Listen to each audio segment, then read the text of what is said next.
Salut tout le monde, c'est Raito, on se retrouve pour la review du chapitre 5 de Boruto To Blue Vortex. On a ici le meilleur chapitre de To Blue Vortex et franchement je pense que c'est l'un de mes chapitres préférés de Boruto. Il est juste incroyable sur beaucoup de choses, que ce soit la présentation des antagonistes, que ce soit sur le flashback de Boruto et Sasuke, que ce soit sur la fin de Sasuke, que ce soit sur le couple Sarada x Boruto, Boruto x Sarada. Enfin il y a énormément de choses qui sont très bonnes, qui font avancer le manga d'une très bonne manière, tellement c'est juste un gros banger. Oui, on vit l'histoire. En tout cas, défonce-moi cette barre de like, je compte sur toi. Et surtout, abonne-toi si tu aimes Boruto. On en parle tous les mois. Naruto, vous le savez, c'est mon manga préféré. Et vraiment, cette suite-là est incroyable. C'est juste le feu. C'est le feu. On attaque la review. C'est parti. Alors, on commence directement avec un entraînement Sasuke Boruto dans un flashback. Et oui, on retourne du coup un petit peu sur l'entraînement de Boruto pendant la période justement où il a déserté Konoha, où il a fui Konoha. C'est intéressant parce que c'est quelque chose qu'on voulait voir.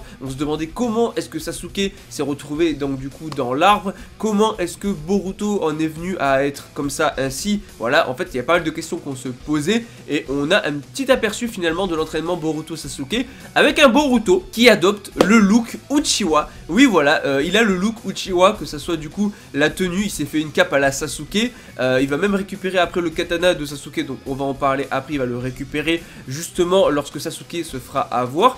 Et en plus de ça, il a littéralement la coupe de cheveux d'un Sasuke. C'est juste énorme à tous les niveaux. C'est clairement la coupe de cheveux quasiment en fait des Uchiwa en général. C'est un peu cette coupe de cheveux intermédiaire qu'ils ont, un peu à l'instar de Obito. Rappelez-vous la période donc du coup il a rencontré Madara et tout, il avait les cheveux qui avaient poussé, c'est un peu cette période là, mais il a un petit peu le même style de coupe de cheveux. Et genre même à un moment on le voit de profil, t'as l'impression c'est quasiment Sasuke. Vraiment il a adopté le look Uchiwa. Voilà, Sasuke étant son maître, il a vraiment mis le paquet pour ressembler à un Uchiwa. Et en vrai ça lui va trop bien. Il a un flow de fou comme ça, il a un flow de zinzin. D'ailleurs il y a un truc que je trouve très intéressant, c'est que Sasuke certes donc du coup voilà c'est dit que peut-être sa mémoire avait été réécrite et tout. Il a décidé de faire confiance à Boruto, surtout que Sarada lui a dit qu'il fallait protéger Boruto. Donc il a écouté sa fille finalement. Et en plus de ça, voilà, il trouve en tout cas que Boruto a les mêmes yeux que Naruto. Et ça c'est super intéressant parce que de son point de vue, c'est Kawaki normalement le fils de Naruto, mais pourtant lui il a les souvenirs de Naruto, de Naruto de base. Et donc justement il voit à travers Boruto Naruto. Et c'est ça qui est vraiment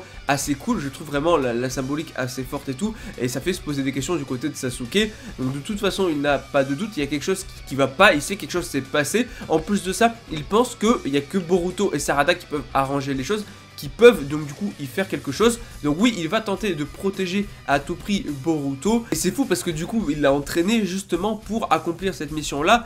Et donc finalement on se retrouve un petit peu plus tard. On voit que du coup Sasuke et Boruto se retombent, enfin tombent en tout cas sur Code. Voilà, il fallait bien que l'affrontement avec Code ait lieu. On voit que c'est Sasuke avec son sabre qui a infligé la cicatrice à Code. Déjà c'est une information qu'on a, on se demandait est-ce que c'était Sasuke ou Boruto. Bon, on se doutait que c'était Sasuke, mais au moins c'est confirmé maintenant. Et en fait c'est ouf parce que Sasuke il est parti tout seul affronter à la fois Code et son armée de Jubi. Donc c'est énorme parce que tous les mini Jubi et donc son armée avec Code et tout, genre Sasuke il a foncé dans le tas. Et genre Sasuke en fait se sacrifie pour sauver la vie à Boruto. Il va lui dire de partir parce que voilà il doit protéger Boruto. Boruto doit s'enfuir, il peut pas rester parce que pour le moment ils ont pas le niveau pour battre Code ainsi que les mini Jubi. Donc on voit Sasuke qui du coup dit à Boruto de partir, qui va insister. Boruto va partir et donc du coup on a Sasuke qui va foncer sur l'armée de Jubi et qui va foncer sur Code. Donc juste excellent, la scène était ouf.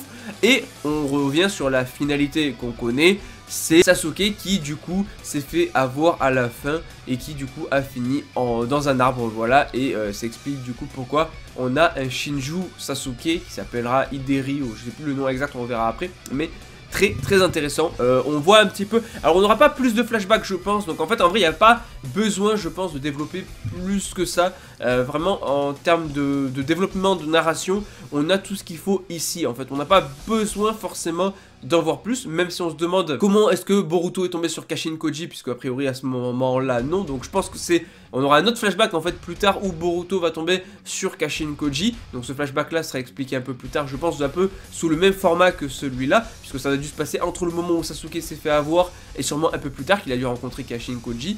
Donc très intéressant. Et donc voilà, il a récupéré son sabre et maintenant il a le full look Uchiwa. Et bam, d'un coup transition sur le présent avec un Boruto qui finalement a totalement changé, encore une fois, qui est devenu plus adulte. Et franchement, encore une fois, le design, je le dis, il est fou.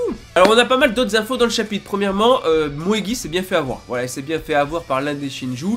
Donc du coup, ça explique pourquoi il y avait un des Shinju qui avait l'apparence de Moegi. C'était bien elle. Elle s'est fait avoir en essayant de sauver une mère et une fille. Donc forcément, est-ce que c'est l'occasion de mettre encore une... Enfin, j'ai envie de dire, la team Ino, Chikachu et Konohamaru en avant dans la suite du manga? S'il vous plaît, faites que oui, c'est leur moment de gloire. Parce que dans l'animé, en vrai, Shikadai a eu son moment de gloire. Shikadai a fait des choses assez ouf dans l'animé. Il a eu des moments très cool. Bon, le reste, un petit peu plus que dans le manga, c'est sûr, parce que dans le manga, ils sont inexistants.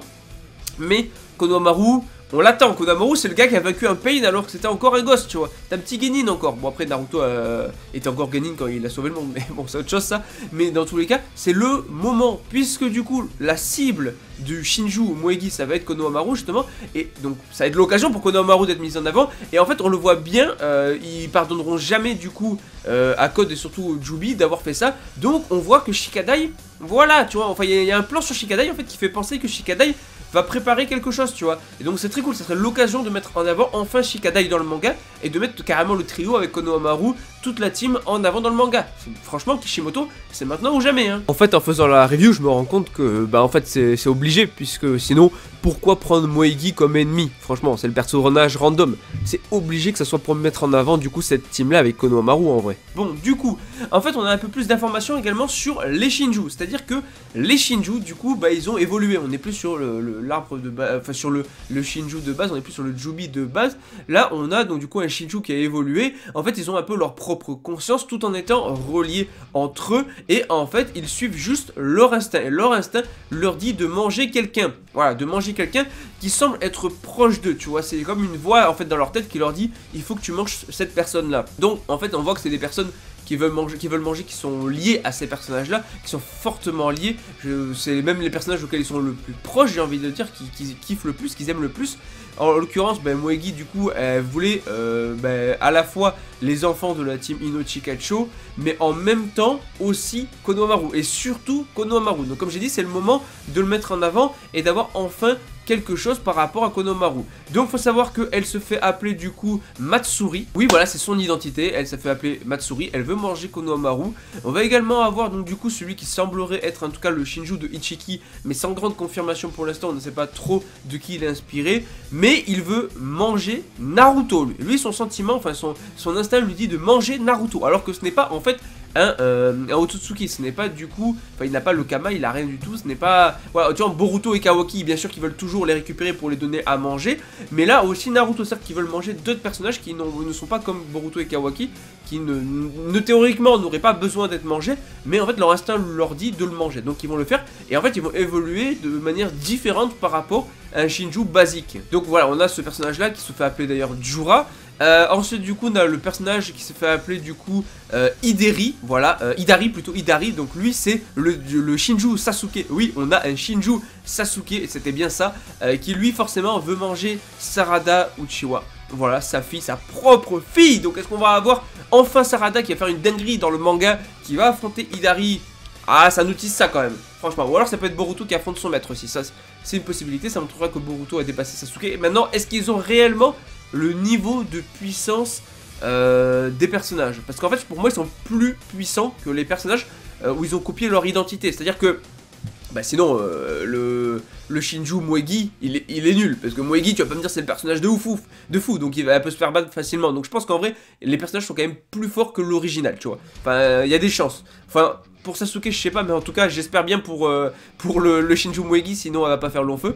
Donc ça, c'est intéressant. Et en même temps, il y a Eida qui écoute l'information avec son Senringan. Et attention, dinguerie, on a carrément Bug, enfin le Shinju de Bug en tout cas, qui va parler directement à Eida. Il va parler à Eida, il arrive à voir le Senringan, à parler à travers, c'est quand même une dinguerie. Et donc du coup, sa cible au Shinju Bug, c'est Eida. Donc voilà, chacun a sa propre cible, c'est juste énorme. Franchement, bon après, fais gaffe parce qu'il y a Daemon, t'inquiète, il va te défoncer si jamais tu t'en prends à Eida. Mais c'est énorme de voir que du coup, voilà, ils ont tous leur cible, ce qui fait que dans le futur, bah, je présume, soit ils vont tous attaquer Konoha là, soit du coup ils vont les prendre un par un, et donc on aura des combats Konohamaru et la team Ino Chikacho contre le Shinju Moegi, Sarada et Boruto pourquoi pas contre le Shinju Sasuke.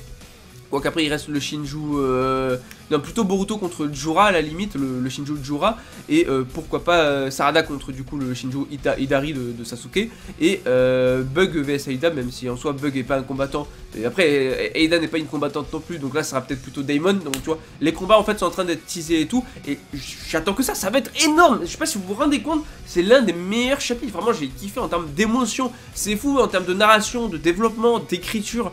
On est sur quelque chose d'énorme en fait, on est sur quelque chose de vraiment très très bon et je suis trop content de ce que propose Kishimoto avec cette suite en fait. Et maintenant, il y a deux autres éléments dont j'aimerais parler. La première chose c'est que Amado a compris que potentiellement on avait réécrit sa mémoire. Voilà, il sait que c'est possible, il se dit potentiellement on a réécrit sa mémoire parce qu'Amado, on le revoit enfin. Et il est pas bête, il est loin d'être bête le gars, il se dit c'est bizarre. Normalement, le Kama de ma fille, il sait reconnaître le Kama de sa fille. Il est censé être sur l'intrus, enfin pas sur le fils de Naruto. Or là en l'occurrence Kawaki est considéré comme le fils de Naruto, donc logiquement il devrait être sur Boruto actuellement. Dans la logique des choses, puisqu'il devrait être sur l'étranger qui ne vient pas de Konoha. Sauf qu'en fait, le Kama de sa fille, il l'a retrouvé sur Kawaki, qui est considéré comme le fils du Hokage. Donc il y a une contradiction, le Kama de sa fille, en fait, se retrouve sur le fils du Hokage, alors qu'il est censé être sur l'autre personnage. Donc en fait, Amado se pose des questions, d'autant plus que c'est Kawaki qui a des parties mécaniques créées par Amado. Et donc ça, il a su le reconnaître. Et c'est pas censé être Kawaki le fils du Hokage, c'est censé être l'étranger encore une fois. Donc en fait, Amado est en train de capter qu'il y a un truc qui va pas, qu'on a potentiellement réécrit sa mémoire. D'ailleurs, il en parle à Sumire, mais Sumire a priori n'a pas été touché par l'omnipotence. Mais voilà, c'est cool. Amado est un personnage qui est très loin d'être bête, qui ici est en train de comprendre les choses et potentiellement qu'on a réécrit sa mémoire. Et je sais pas si vous vous rendez compte, parce qu'en vrai, il n'y a aucun personnage qui cogite là-dessus. À part Sasuke qui l'a fait parce que par rapport à sa fille. D'ailleurs, Shikamaru écoute la conversation avec, je crois, Sai. J'espère que Shikamaru, quand même, c'est un gars intelligent. Désolé, mais Shikamaru, c'est être un gars intelligent. J'espère qu'il va cogiter un petit peu par rapport à ce qu'a dit Amado, puisque normalement, il a entendu la conversation. Donc j'espère qu'il va cogiter là-dessus aussi. C'est quand même le Hokage. Réfléchis, s'il te plaît. Maintenant, donc, Shikamaru, montre-nous que tu es digne d'être Shikamaru, tout simplement. Donc après, forcément, Sumire, elle va en parler à Sarada et tout, sur les suppositions et tout. Et là, on a... Waouh, le couple Boruto x Sarada. Là, on y est. Le lien entre Boruto et Sarada est tellement fort, tellement rempli d'émotions que j'ai adoré. Puisque Boruto débarque à Konoha avec un flow, mais de zinzin. En plus, tu as Sumire et Sarada, les deux qui sont pas touchés justement par l'omnipotence. Mais désolé, le flow de Boruto, mais il faut qu'on en parle, mais c'est trop, mais c'est pas possible d'avoir autant de flow. Désolé, mais il broie le flow de Naruto là, c'est trop. Donc il explique que du coup, même s'il a il a pas douté de sa, même s'il a douté de sa mémoire et tout, il a quand même utilisé sa vie, Sasuke, pour le sauver et bien sûr aussi pour Sarada. Et Sarada, désolé, mais Sarada qui fonce dans les bras de Boruto et Boruto qui l'attrape comme ça parce qu'elle est tellement contente de le revoir. Et en plus, je vous jure, j'ai envie de pleurer tellement c'est ouf. Elle fait tu es en retard, stupide Boruto. Non, là c'est trop, là c'est trop. On voit pas son visage, mais je suis sûr qu'elle pleure. On voit pas trop sa tête, mais je suis sûr qu'elle pleure et qu'elle verse sa petite larme, même Boruto. Non, c'est trop, franchement c'est trop. Devant les yeux de Sumire qui voit la scène et tout. On voit que le lien est plus fort avec Sarada que Sumire, hein. Sarada, parce que Sarada a réagi instantanément. Et même s'il n'y a pas Sasuke et tout, juste elle est trop contente de revoir Boruto. Et je vous jure, j'ai envie de pleurer rien qu'en parler parce que la scène est tellement belle. Voilà, juste, tu vois, juste la scène en fait, elle est légendaire parce qu'elle est tellement forte en émotion. Enfin, quand on suit Boruto depuis le chapitre 1 et même Naruto du coup depuis le début aussi. Enfin, bon, on a suivi Naruto, après Boruto, je lis depuis le chapitre 1. Et quand on a suivi ça, mais ça fait quelque chose au cœur. Là, je parle que d'émotions, parce que les émotions, c'est ce qui est le plus présent dans ce chapitre-là, surtout sur cette fin, où elle est juste magnifique, en fait. Non, mais vraiment, c'est un chapitre de dingue. C'est un chapitre de dingue, le couple se précise. Mais au-delà de ça, ça promet de très beaux combats, avec de très bons antagonistes, des trucs intéressants. Est-ce que, du coup, les Shinju peuvent aussi, du coup, copier peut-être des personnages qui sont déjà morts, qui nous ferait des Shinju, Pain, Nagato, Madara et tout. Mais après ça reviendrait à copier un peu les Edo Tensei, donc je ne pense pas. C'est vrai que c'est un peu le contre-pied de l'Edo Tensei. Les Edo Tensei, on faisait revenir et combattre du coup des personnages qui étaient morts, que eux connaissaient mais qui étaient morts. Là c'est un peu différent, mais dans le même délire. Les ennemis, c'est bien des personnages et tout connus, mais qui sont en vie cette fois. Enfin, qui sont vivants, tu vois. Enfin, ils sont pris dans les arbres, tu vois. Mais un style un petit peu différent, mais très intéressant. C'est une autre manière de faire un Edo Tensei, mais avec des personnages qui sont pas morts mais vivants cette fois. Donc en vrai le délire est là aussi. Non franchement c'était un chapitre excellent. Juste on va finir là-dessus. Naruto, Boruto, c'est la vie.